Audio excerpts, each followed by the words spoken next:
Yeah. So we're leaving. Majestic Grand Lake Theater. You couldn't really see in that shot.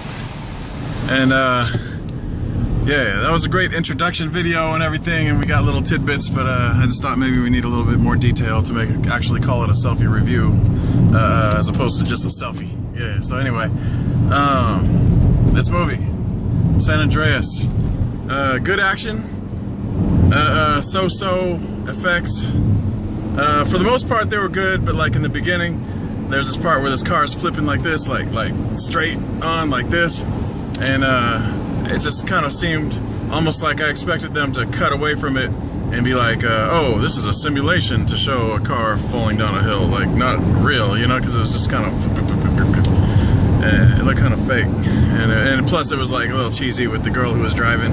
She kept taking her eye off the road every time a car was coming head-on traffic. She would look at her cell phone, or she would like start, you know, fixing a sandwich or something in the passenger seat, or whatever else she was doing, you know, recording her own selfie review and just not paying attention to the road at all. And yeah, man, the shadow's getting 5 o'clock shadow here.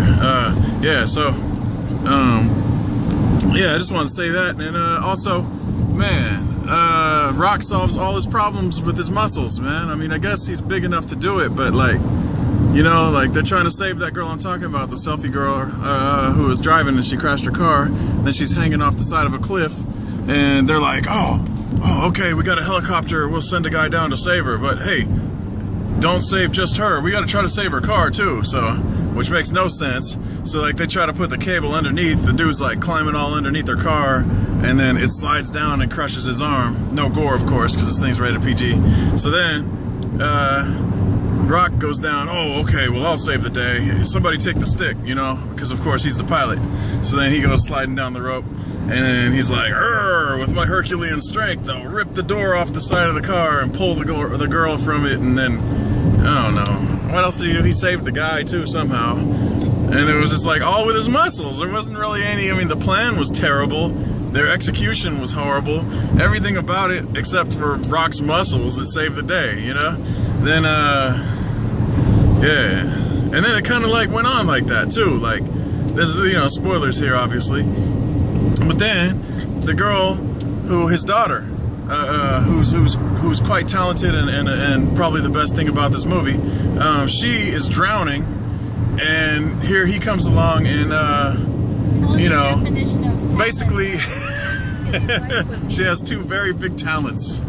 But they like, so Rock is there and he's like, "Hurr!" after she already drowned. They're like, oh yeah, that's another thing. So every time somebody's dying, right, and it's very time sensitive, like you're underwater and you're drowning, right, and you need the Rock to save you, and what does he do? He goes and tells Carla Gugino, who I can't stand, by the way. In every movie she's ever in, she's, I just don't like her.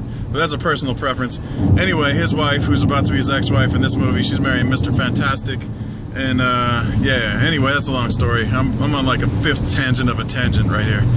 But anyway, what I'm trying to say, so Rock goes and he tries to save you, right? But before he can save you, he's got to go and have like a lengthy, emotional conversation, a heart-to-heart and cupcake with his ex-wife before he like dives in the water to save you from drowning. Like, before I save this person who's drowning, let's talk about our feelings. And this is kind of silly.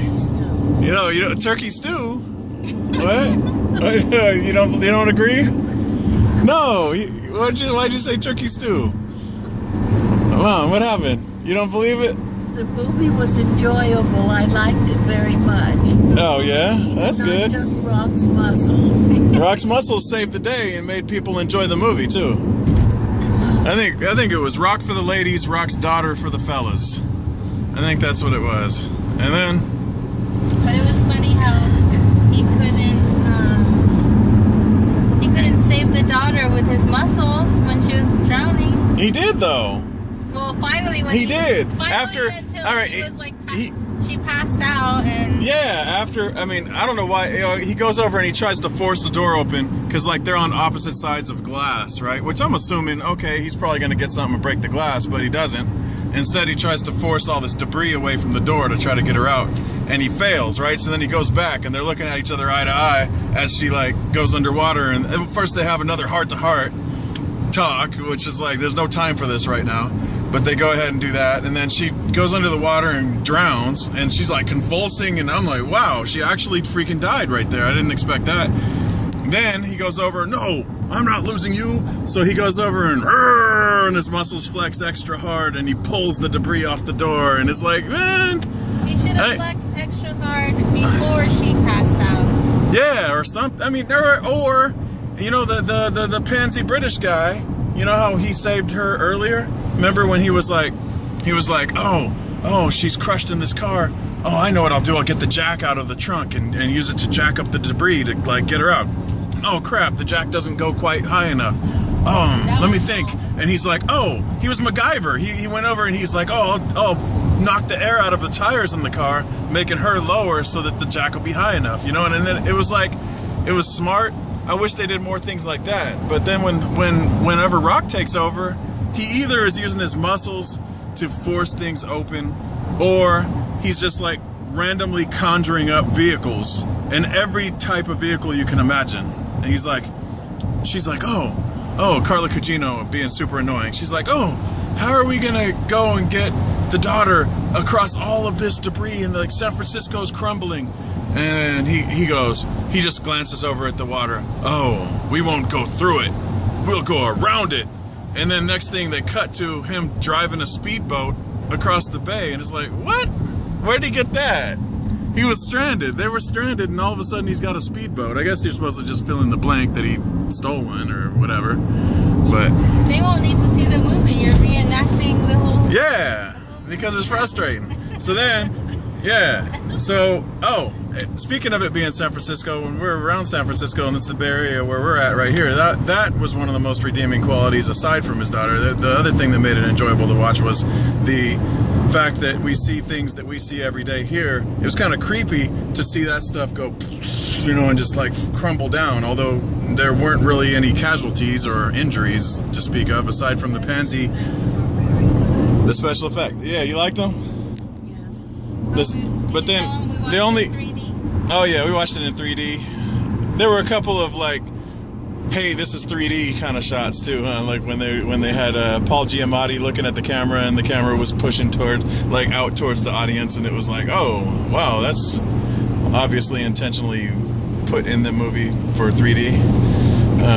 Yeah, and then Paul Giamatti, that was weird too, because his character, he was really smart. That was the scientist guy, Paul Giamatti, and he was really good. I thought his scenes were actually some of the better written scenes, but it was a little inconsistent because that one reporter, she was like, "Oh, everyone, this scientist tried to warn everyone about this earthquake, but no one would listen. He had a way to detect it, and then he tried to tell people, and they wouldn't listen." That wasn't true. He didn't have time to tell anyone.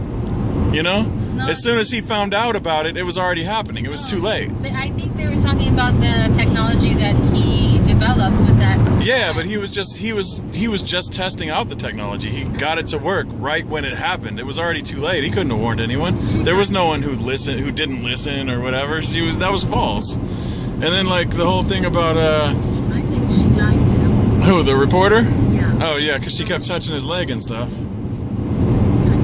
She did, right? When they were talking, and she kept reaching over and like patting him on the knee and stuff. Like, she's like, "You did good." Anyway, yeah, it was interesting though. Yeah, overall, I guess I kind of recommend it. Not really though. Not as long as Mad Max is in theaters. It's hard to recommend anything else. I'm not getting paid by Mad Max, by the way. I just keep recommending it anyway. I'm trying to go see it a third time. Whoever wants to go, comment below. We'll go see Mad Max. Okay. Any other thoughts on this movie? Gotta say it loud so they can hear. I liked it. Okay. Except some of the noise was too loud. Oh. And when you fell asleep. Well, I mean, it's a disaster movie with like the city falling apart. You know, so it should be loud. Surprise you with a loud noise. Yeah, that's good, huh? Is it?